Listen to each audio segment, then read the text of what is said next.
It's time for the Douglas Coleman Show. Mr. Smooth and Savvy is joined by guests from all walks of life, from the entertainment industry to authors to political and social commentators, the famous and not so famous, the controversial and the light and fluffy. We have it all. Now, here's Douglas Coleman.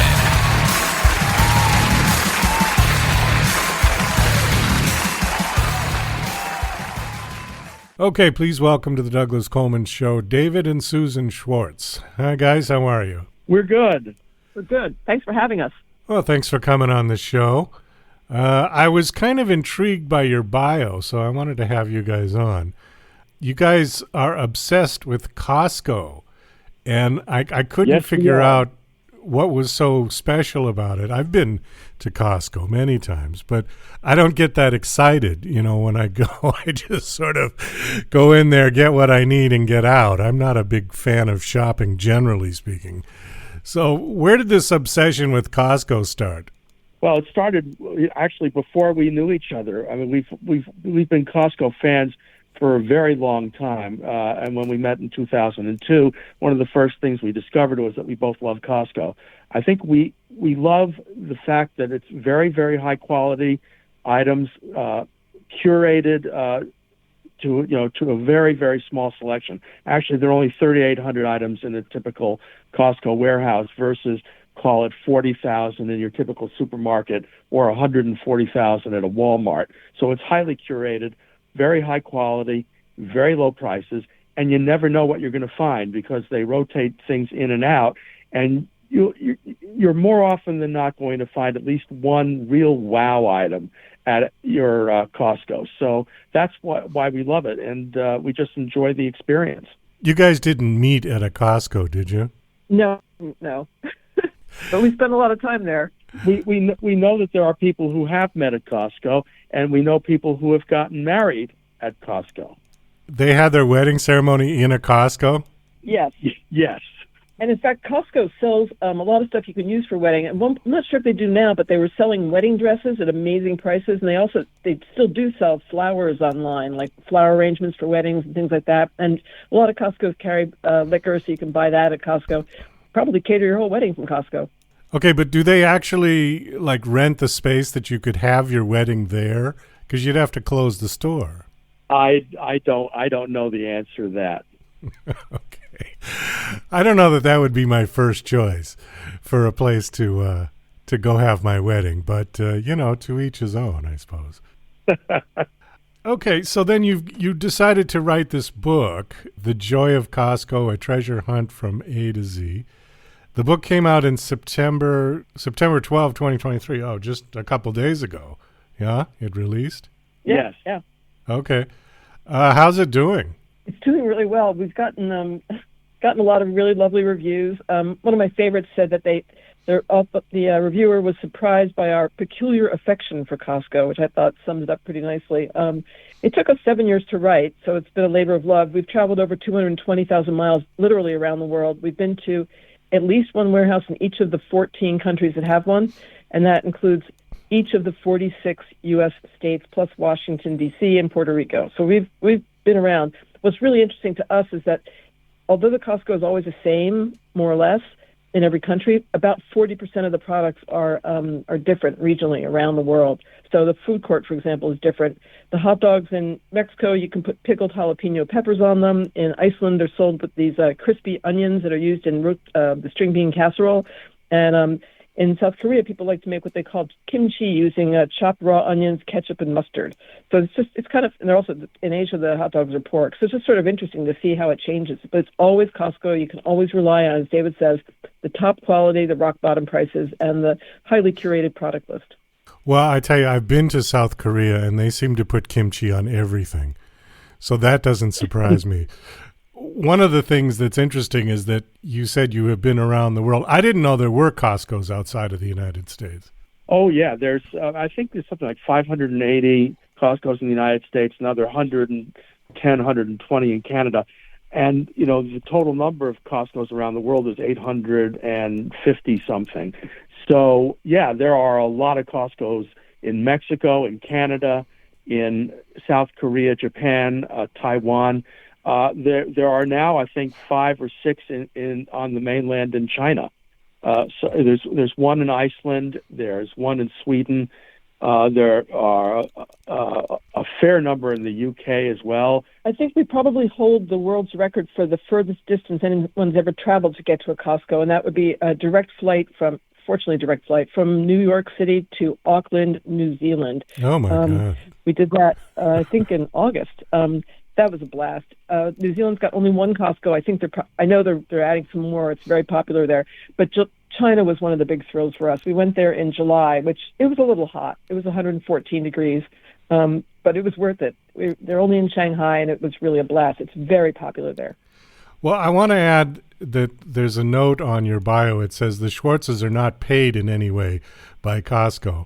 Have you sort of solicited to Costco to get paid? Because I think you should.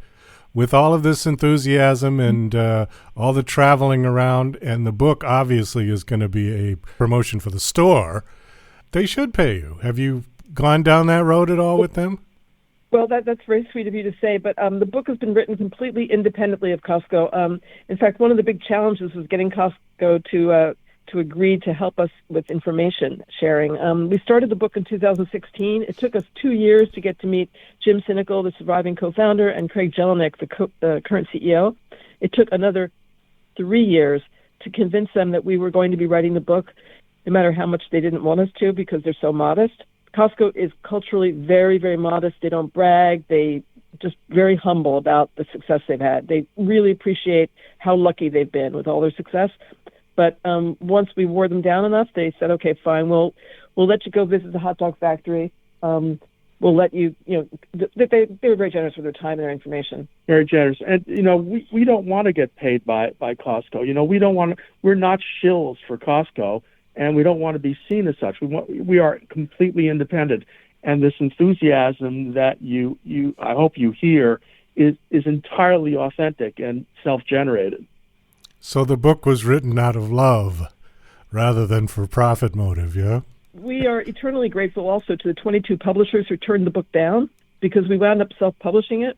So, yeah, if you'd buy a copy or 2 or maybe 10, that would be great, because it is self-published. The name of our company is Hot Dog Press, but this is entirely a labor, and I mean 7 years of labor of love. Labor of love, yeah. Okay. Well, it's an interesting story. It's certainly unique. And a couple of the talking points I want to hit on here. The first one, it says, why and when did Costco begin selling caskets to members? Now, the caskets, I'm assuming, are for burial-type caskets? Oh, yes. They're for burial-type caskets. It's one of these things where the founders were talking to each other about situations where people tend to get or are vulnerable to exploitation from unscrupulous vendors. And, when you're grief-stricken and, a loved one has passed away, that is a prime example of a moment when the person who is buying the casket is vulnerable. And what they wanted to do was set up a situation where the prices are absolutely fixed, they're rock bottom, and they're high-quality items. So you don't have to worry about, whether the funeral director is going to upsell you. And, that was the motivation. When David talks about rock bottom, Costco's model, as he said, is 3,800 items or less in the store. They have a few more online, of course, but they never charge more than 14 or 15% above cost. So you're paying your membership fee, which is a very reasonable amount of money, and then your opportunity there is to get these items at a very, very, very low markup. And you're just not going to be upsold. I mean, it's the same thing with their auto program. Their auto program, they have deals with auto dealers around the country for fixed prices. So you know that you're not going to have to go in there and haggle. Okay, I'm not familiar with their auto program. Can you explain what that is? Sure. They have a deal. They have deals with local dealers throughout the country, where you go online and you see a car and there's a price, and you click on that, and the dealer gets the order, and you come in and pick the car up. It's really simple, and it's a fixed price. You walk in, you've paid the money, you don't have to haggle, and you drive out with the car. And it's not every it's highly curated. It's not every car, but if you go online and look at the variety of cars they have, I think people would be impressed. So I think also, if you mention your Costco membership when you go to a dealer outside of Costco, you also are eligible for some discounts. We've heard that. But the great thing is, once you have the car, head right back to Costco and get your tires there. So on the website is a Costco website that you buy the car through? Yes, there is the auto program app is on Costco.com. Oh, all right. Okay. Well, I didn't know that. What is the membership fee these days? Does it vary from place to place? No, it's the same around the world. It's $60 for a basic membership. Of course, we have the executive membership, which is $120, but that comes with a lot of extra perks. I probably should mention that we only found out about a month ago that Costco was going to sell the book. We never presumed they would because, again, they're so highly curated, but we're really grateful. So about a month ago, they placed an order for the book. They're selling it both in the warehouses and also online at Costco.com. But it's also available everywhere else you can find the book in the U.S. and Canada. Oh, well, that's good news. How many copies did they purchase, if you don't mind me asking? It was a generous offer, a generous purchase. It was a Costco-sized purchase. A Costco-sized. Well, all right. That's great. That's wonderful. So I guess in that way, they're kind of paying you back because obviously if they buy them like that, you're going to get the money for it.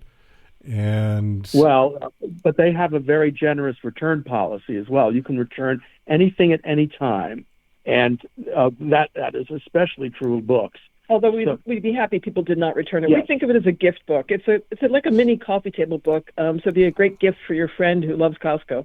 But it's also priced very, very low versus other retailers. It's a Costco deal. One question: what don't they sell at Costco? Husbands. I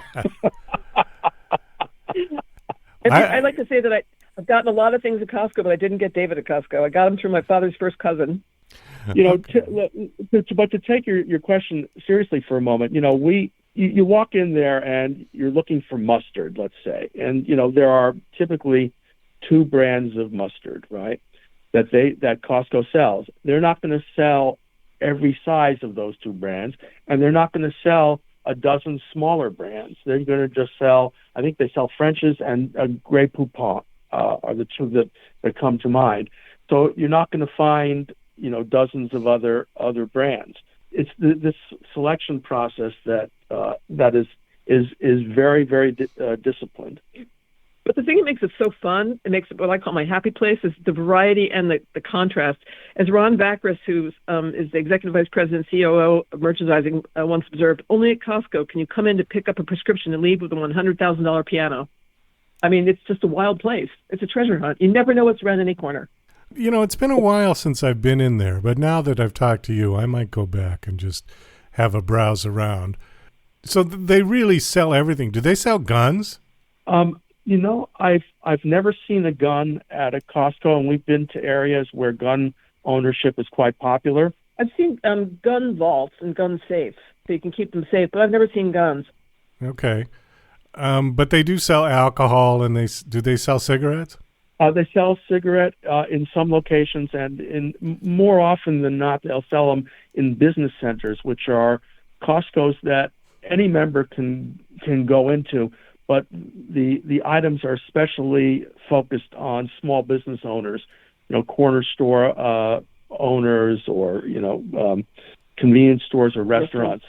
That's one of the myths we hope to bust, is that Costco's putting small businesses out of business. They're not. I mean, about 30 or 40% of their business is with small businesses. So when you go to, here in New York City, for example, in Central Park in the summer, they have people who walk around in Central Park selling bottles of water for $1, which is a great price, but they only paid 25 cents for it at Costco. Yeah, I think that would be great. And especially for if you had a restaurant with the bulk items, if you buy one of those huge jars of mayonnaise and you had a delicatessen, that would last you a long time. Oh, trust me, they're not jars. When you go to the business center, the mayonnaise is not in jars; it's in vats. They really do go large in the business centers. In the business center, you can get a 50-pound bag of onions instead of a 10-pound bag. The pickles are in a 5-gallon bucket. The sour cream is in a 32-pound container. I mean, these are big sizes. It's really big. You don't have to schlep it home yourself, though. They've got delivery. I was just going to ask that because you'd need a truck to carry all that home. Yes, and they sell restaurant-sized pizza ovens at some of these business centers, and so you do need a truck to get that home. But one other thing you mentioned, you asked a question about alcohol. They do sell alcohol in states and locales where they have the license to do that. In some places they can't get a license for one reason or another. It's fairly restrictive. In some places they'll sell just wine. In other places they'll sell wine and hard liquor. They have their own range of wines and liquors as well that are very, very high quality and great value. Okay, yeah. Some states only you can buy alcohol at the state stores. Right, but Costco is the largest single purveyor of wine in the country, probably in the world. Well, it is pretty amazing. And pumpkin pies only between September and December. If you went in there in May, you couldn't get a pumpkin pie? Nope. In fact, this is an exciting time of year for pumpkin pie fans like me. We just had our first pumpkin pie about a week and a half ago.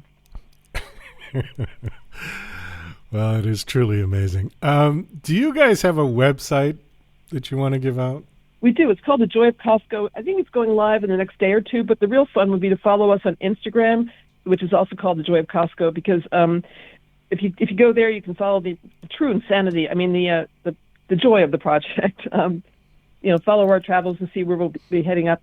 In a couple weeks, we're taking off on a road trip that starts in Yonkers, New York, and heads across the country to Yorba Linda, California, stopping at select Costco's along the way. That's the Y chapter of the book. Are you guys doing video vlogs for this? I'm 67. Susan is a grandma. Is a grandma, and we are not as proficient in social media as perhaps we should be, but we are definitely getting up the learning curve on this stuff. Okay, well, it's very easy. I think this would make a very interesting video series. If you we have a lot of footage I've shot around the world. In Japan, they were great. They took us behind the counter and showed us how the sushi was made, and they made fresh sushi for us. We've seen the bakery. We've got a lot of great content. We're just looking for a good content manager to help me sort through the piles and piles and piles of. It's a Costco quantity of video stuff. Oh, so you do have video shot, yeah? Oh, yeah. Yeah, and it will eventually get out on social media. That's joyofcostco.com is the website. And it's also on Facebook. You can follow us, our individual Facebook accounts, but I guess we won't give those out. But the Joy of Costco on Instagram is the best way to find us right now. Okay. All right. And then the website you said will be up this week. And that's thejoyofcostco.com? Yes. Okay, we'll put that on the show notes as well. All right, well, David and Susan, we got to wind this down. Thanks so much for coming on. This was an interesting conversation. Best of luck with your Costco travels. Thank you so much. It was a pleasure being with you.